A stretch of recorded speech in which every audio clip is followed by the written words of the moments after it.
Hai para penonton semua, kembali lagi bersama saya di mana pelbagai kisah-kisah menarik akan dikongsikan melalui channel ini. Seperti sedia kala, saya memohon para penonton untuk terus memberikan sokongan kepada saya di ruangan channel ini agar saya lebih bersemangat untuk bercerita tentang cerita-cerita rakyat yang terdapat di negara kita. Apa yang paling penting dan tujuan channel ini adalah untuk menyampaikan kisah-kisah sejarah, kisah rakyat, legenda dan juga mitos yang pernah suatu ketika dahulu menjadi buah mulut masyarakat tetapi semakin pudar ditelan dek zaman. Terdapat banyak cerita-cerita menarik pada zaman dahulu yang boleh saya kongsikan. Sebelum kita memulakan perkongsian kali ini, saya ingin membuat satu pengakuan. Memang payah dan banyak cabaran untuk menjadi YouTuber ataupun content creator. Dan saya tabik hormat kepada mereka-mereka yang telah berjaya mengembangkan channel-channel mereka. Komitmen dan disiplin kalau tak kuat memang susah nak stay on track. Apatah lagi bagi mereka yang membuat konten secara part-time kerana bekerja di siang hari. So, kepada para penonton, teruskanlah sokong channel saya dan juga YouTuber-YouTuber yang lain, terutamanya kami yang masih baru ini untuk terus berusaha menghasilkan konten-konten yang menarik. So, tunggu apa lagi? Sila tekan butang subscribe, like dan komen dan juga kongsikan video-video yang saya akan upload dari masa ke semasa. Now, let's jump into the story. Dari zaman sekolah lagi, saya telah mendengar cerita batu belah batu bertangkup. Malah saya percaya ramai di kalangan kita, rakyat Malaysia, terutamanya yang sezaman dengan saya, iaitu lahir pada tahun 80-an dan sebelumnya, pernah menonton filem Batu Belah Batu Bertangkup yang diterbitkan di dalam salah sebuah filem Melayu klasik pada tahun 1959 arahan Datuk Jamil Sulong. Filem tersebut juga telah diadaptasi daripada sebuah buku yang ditulis oleh Abdul Samad dan telah diterbitkan pada tahun 1936. Dalam filem ini ada mengisahkan seorang wanita yang digelar Mak Tanjung, juga merupakan ibu kepada dua orang anak yang bernama Melo dan Pekan. Melo adalah kakak dan Pekan merupakan adik lelaki Melo. Asalnya keluarga ini adalah seramai 4 orang, iaitu sang bapa, sang ibu dan juga 2 orang anak. Akan tetapi sang bapa telah diceritakan mati akibat dihempap pokok di dalam hutan. Apa yang lebih menyedihkan, dikatakan sang bapa mati ketika keluar kerana ingin memenuhi kehendak sang isteri yang mengidamkan telur ikan tembakul. Ibarat sudah jatuh di timpa tangga, Mak Tanjung terpaksa mengambil alih tugas suaminya untuk menyara keluarga. Orang dulu-dulu memang agak susah kehidupan mereka. Ibaratkan kais pagi makan pagi dan kais petang makan petang. Namun itu tetap dilakukan oleh Mak Tanjung dengan reda demi menjaga anak-anaknya, Melo dan Pekan. Akan tetapi, Mak Tanjung dikatakan masih lagi mengidam telur ikan tembakau walaupun setelah sebulan suaminya meninggal. Entahlah, kita pun tahu kan sekiranya seseorang itu mengidam sesuatu makanan. Bak kata orang zaman sekarang, craving. Juga dikatakan Mak Tanjung tidak pernah berputus asa ke sungai setiap pagi untuk menangkap ikan bagi melunaskan keinginannya yang belum tercapai. Pada suatu pagi, dia telah berjaya menangkap seekor ikan tembakau betina. Namun, dia kecewa kerana di dalam perut ikan tersebut tiada telur. Maka di pagi hari yang seterusnya, dia ke sungai seperti biasa. Kali ini, nasib Mak Tanjung baik kerana dia telah berjaya menangkap seekor lagi ikan tembakau betina. Dan apabila dia membelah perut ikan tersebut, alangkah gembiranya Mak Tanjung apabila mendapati ada telur dalam perut ikan tembakau tersebut. Dengan perasaan gembira, dia bergerak untuk pulang ke rumah kerana keinginannya untuk merasa telur ikan tembakau itu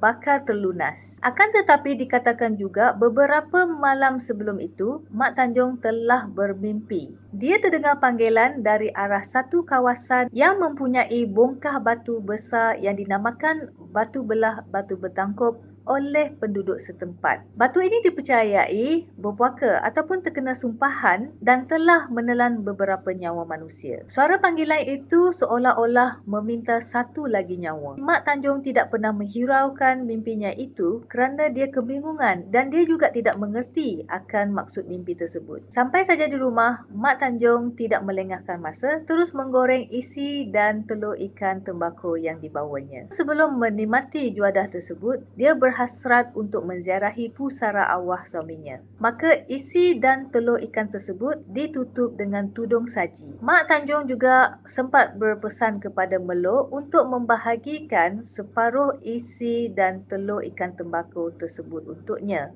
Separuh lagi untuk dijadikan lauk makanan tengah hari Melo dan Pekan. Pekan yang sedang tidur ketika ibunya bertolak keluar tadi akhirnya terbangun dan mengadu lapar kepada Melo. Melo yang prihatin sebagai seorang kakak telah pun menghidangkan separuh isi dan juga telur ikan dari bawah tudung saji untuk dimakan bersama-sama dengan Pekan. Tetapi Pekan merasa tidak puas dan meminta lebih telur ikan. Melo kemudian mengalah dan memberikan bahagiannya kepada Pekan. Namun entahlah apalah perangai si Pekan ni, masih tak cukup dan terus meronta-ronta meminta telur ikan lagi. Puas Melo pujuk sambil memberikan telur ayam kepada Pekan. Namun entahlah, Pekan terus meronta-ronta dan menjerit histeria meminta telur ikan yang masih ada separuh di bawah tudung saji. Kerana tidak sampai hati, Melo akhirnya terpaksa mengalah dan memberikan separuh lagi telur ikan tembakau yang dikhaskan untuk ibunya. Ketika itu barulah puas hati Pekan setelah menghabiskan telur ikan tersebut. Yang paling kecewa adalah Mak Tanjung ketika pulang dan ingin makan tengah hari, mendapati telur ikan tembakau telah dihabiskan. Melo dimarahi dan dituduh tidak pandai menjaga adiknya. Melo malah memujuk ibunya untuk memakan telur ayam, namun ditolak keras oleh Mak Tanjung. Bayangkanlah, sudah lebih sebulan dia mengidamkan telur ikan tembakau tersebut. Sudah dapat, kena dihabiskan pula oleh anaknya Pekan. Teruslah Mak Tanjung bersedih dan sanggup kelaparan sehingga ke malam hari kerana kempunan ingin merasa telur ikan tembakau yang telah lama diidamkan. Pada lewat malam, Mak Tanjung terkejut dari lenanya apabila terdengar satu suara yang kuat dari kawasan batu belah batu petangkup seolah-olah memanggilnya. Kerana termakan hasutan, Mak Tanjung keluar dari rumah dan ingin ke arah batu tersebut. Melo yang menyaksikan keadaan ibunya ketika itu berasa panik dan mendukung Pekan untuk keluar mengejar ibu mereka. Puas Melo memanggil ibunya yang sudah berlari jauh di hadapan namun tidak dihiraukan. Setibanya di hadapan gua yang seolah-olah menganga seperti mulut manusia, Mak Tanjung pun berkata, "Batu belah batu bertangkup, tangkuplah aku kepunan telur ikan tembakau." Mak Tanjung pun berlari ke mulut gua tersebut dan serta-merta tubuhnya telah ditangkup oleh batuan gua tersebut berserta jeritan Mak Tanjung sebelum keadaan kembali sunyi sepi. Melo yang berlari sambil mendukung Pekan akhirnya tiba di depan pintu gua yang sudah pun tertutup rapat sambil menangisi pemergian ibunya. So begitulah kisah batu belah batu bertangkup yang pernah kita tonton di layar hitam putih. Sebenarnya ada lanjutan lagi kisah dalam filem ini, tapi saya nak bawa penonton untuk fokus kepada batu yang dikatakan berpuaka ataupun terkena sumpahan ini. Dikatakan itulah kali terakhir batu itu mengambil nyawa manusia. Maka percayalah penduduk setempat bahawa sumpahan ke atas batu ini telah pun berakhir. Seterusnya, jom kita kupas di manakah asalnya tempat batu belah batu bertangkup ini dan adakah ia masih lagi wujud sebagai monumen bersejarah hingga ke hari ini. Ada sumber yang mengatakan bahawa batu belah batu bertangkup terletak di dua tempat. Satu adalah di satu perkampungan di Perlis yang berdekatan dengan Gua Kelam.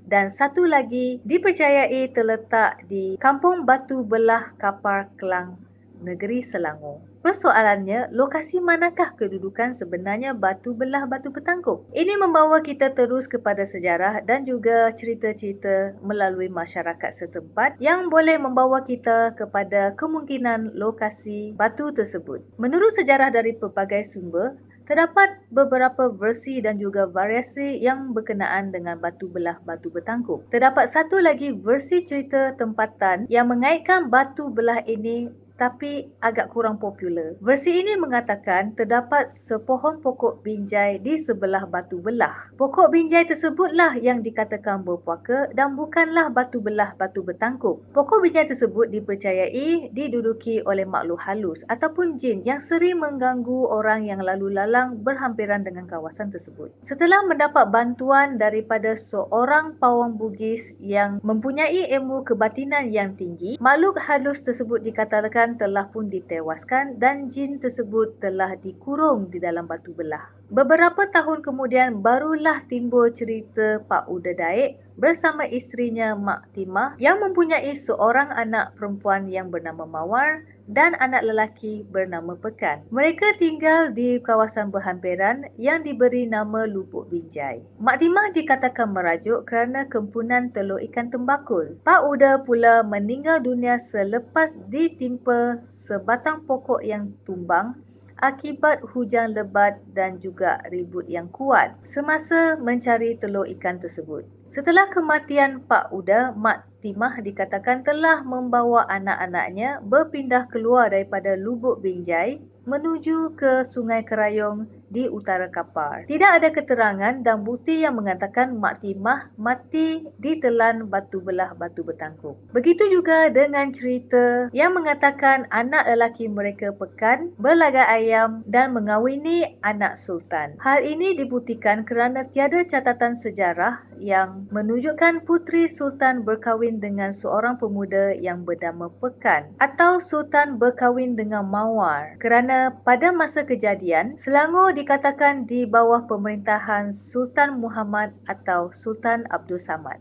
Pada kurun ke-19 berlaku perang saudara di antara Raja Mahadi dan Tengku Kudin iaitu menantu Sultan Abdul Samad. Ketika peperangan, Bukit Binjai dijadikan salah satu kubu pertahanan Raja Mahadi sebelum berjaya ditakluki oleh pihak lawan. Bukit Binjai dan Kampung Sungai Binjai akhirnya dinamakan Bukit Batu Belah dan Kampung Sungai Pinang. Kampung Sungai Pinang bagaimanapun telah lenyap berikutan pihak British yang telah membenarkan kilang-kilang minyak kelapa dan kilang kasut didirikan. Tindakan tersebut turut menyebabkan rumah-rumah masyarakat dan pemimpin Melayu terhimpit dan terpaksa dipindahkan. Dengan itu, kita boleh tahu bahawa ramai yang lebih percaya bahawa lokasi Batu Belah ini terletak di Kapar Kelang. Menurut sejarah Kampung Batu Belah ini telah didirikan Sekolah Agama Integrasi Tengku Ampuan Fatimah di atas tanah wakaf. Pada zaman dahulu terdapat sebuah masjid di belakang sekolah tersebut,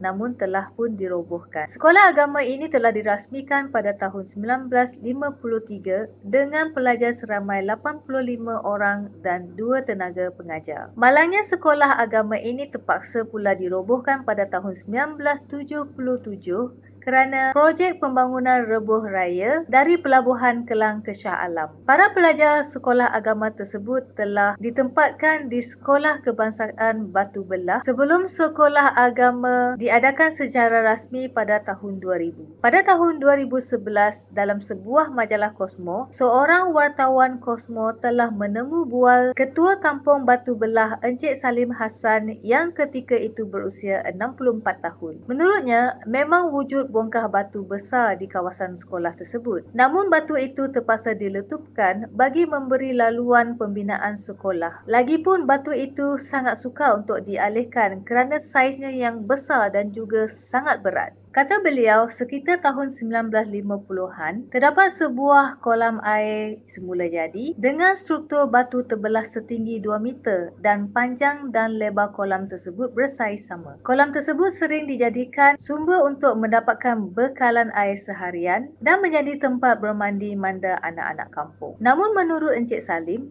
tiada sebarang kejadian aneh sepanjang dia bermandi manda di kolam tersebut. Cuma yang agak menghairankan adalah bentuk batu tersebut menyerupai mulut ataupun hidung manusia. Serta dalam jarak 500 meter radius daripada bongkah batu itu, tidak terdapat sebarang tumbuh-tumbuhan, serangga ataupun haiwan, sedangkan sekelilingnya dipenuhi dengan hutan hujan yang tebal. Batu belah itu menurutnya lagi telah mengalami 3 sesi letupan besar. Kali pertama adalah pada zaman penjajahan British, diletupkan kerana terdapat aktiviti pemujaan berserta colok yang ditemui di sekitarnya. Kali kedua adalah pada era penjajahan Jepun bagi memberi laluan untuk pembinaan jalan raya. Dan kali terakhir adalah pada tahun 2006 memberi laluan kepada pembinaan sekolah agama tersebut. Walaupun sebanyak 3 kali letupan dibuat, sisanya sehingga sekarang masih lagi wujud,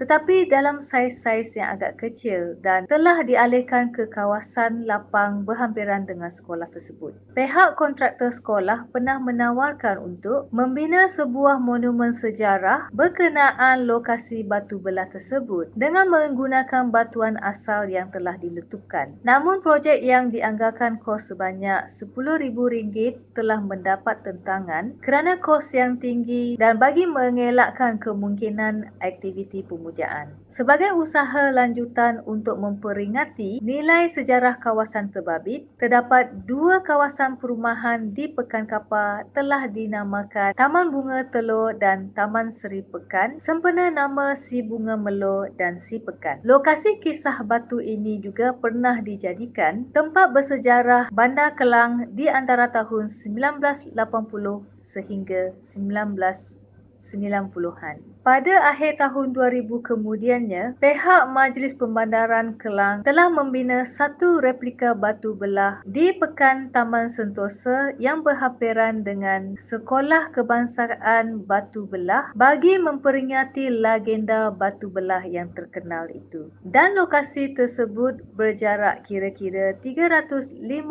meter daripada lokasi asal batu belah. So, apa pendapat penonton berkenaan dengan video ini? Dengan versi-versi cerita yang dikisarkan melalui legenda, kisah rakyat dan juga sejarah. Persoalannya, masih adakah lagi replika batu belah ini untuk dikunjung dan dilihat oleh para pelawat? Ini kerana kali terakhir saya Google kawasan ini, ia telah pun ditutup untuk selama-lamanya. Sekiranya ada para penonton yang pernah melawat replika batu belah ini, boleh kongsikan di ruangan komen untuk pengetahuan kita semua. Dan sekiranya para penonton mendapati ada kekhilafan dalam video ini, ataupun ada versi lain selain yang diceritakan dalam video ini, jangan malu-malu untuk kongsikan di ruangan komen. Ini kerana cerita ini digabungkan daripada pelbagai sumber yang dijumpai sebelum video ini dikongsikan. Itu saja, sekian daripada saya. Jangan lupa kongsikan video ini kepada rakan-rakan dan juga ahli-ahli keluarga para penonton. Klik butang subscribe dan notification supaya tidak ketinggalan di video-video yang akan datang. Salam hormat. Bye-bye.